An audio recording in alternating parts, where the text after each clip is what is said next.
আমাদের প্রিয় এই জাতির সূর্য সন্তান ডালিম, আপনাকে অসংখ্য ধন্যবাদ।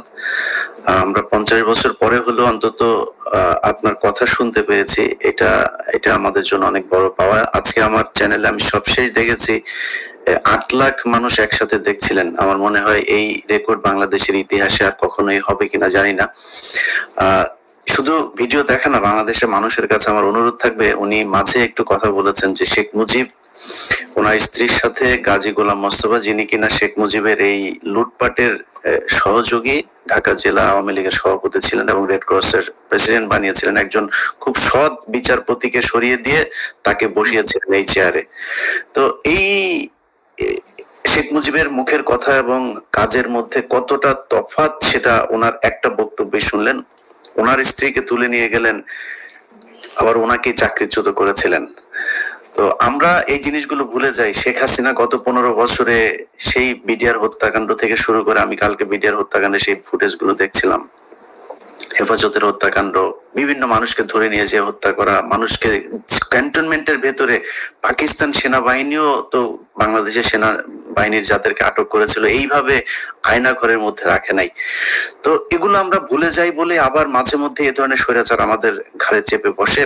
আমার মনে হয় আমাদের এই দাবিটা তুলে আনা উচিত যে আমরা মেজর ডালিম বীর উত্তম তাকে আমরা ফেরত চাই, এবং বাংলাদেশ সরকারের কাছে আমার অনুরোধ থাকবে, বিশেষ করে বিএনপির কাছে আমার অনুরোধ থাকবে যে মেজর ডালিমের কাছে আমি অনেকদিন ধরেই এই অভিযোগটা শুনছিলাম যে মেজর জিয়াউর রহমান সাহেব ওনাদের প্রতি সুবিচার করেন নাই, এবং আজকে বেগম খালেদা জিয়া আছেন, তারেক রহমান আছেন, আপনাদের কাছে অনুরোধ থাকবে ভারতের সাথে মিলেমিশে থাকতে চেয়ে তাদের অনুকম্পা পেয়ে ক্ষমতায় থাকবেন, এই স্বপ্ন যতবার দেখবেন ততবারই 21শে আগস্টের মতো, ততবারই 10টা আগস্ট মামলায় যেভাবে আপনাদেরকে ফাঁসানো হয়েছে এভাবেই ফাঁসতেই থাকবেন।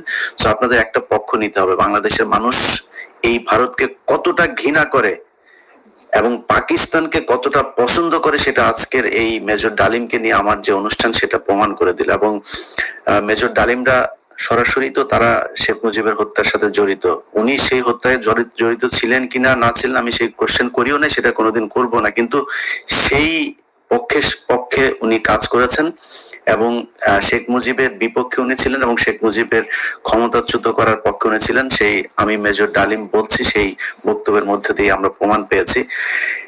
কিন্তু আজকে এই মেজর ডালিম যদি নাকি সেই কাজটা না করতো তাহলে বাংলাদেশ কোথায় যেত, কি হতো, সেটা আমার মনে হয় একটু চিন্তা করে তার প্রতি ন্যায় বিচার করা উচিত। এবং সেই সম্মানটা যদি শেষ বয়সে জনাব মেজর ডালিমকে আমরা যতটা ইয়াং ম্যান হিসাবে দেখছি, ওনার বয়স 80-র উপরে, আপনার 85 তাই না স্যার? না 75। 75 বছর বয়স। তো 75 বছর বয়স অনেক বয়স। উনি দেখতে অনেক ইয়াং, যদিও খুবই নিজের শরীরের প্রতি উনি খুব যত্নবান, এখনো জিম করেন নিয়মিত। তো আমার মনে হয় যে এই মানুষটার এখনো বাংলাদেশকে দেওয়ার অনেক কিছু আছে। আর যাই হোক, তারা কখনো বাংলাদেশের পক্ষে কাজ করবে না। আমি তারেক রহমান এবং বেগম খালেদা জি আপনাদের কাছে অনুরোধ থাকবে তার ব্যাপারে একটু সদয় হবেন, এবং আমার বিশ্বাস যে তাকে যদি যথাযথ সম্মান দেওয়া হয় তাহলে তিনি আবারও দেশে যে এই দেশের হাল ধরবেন।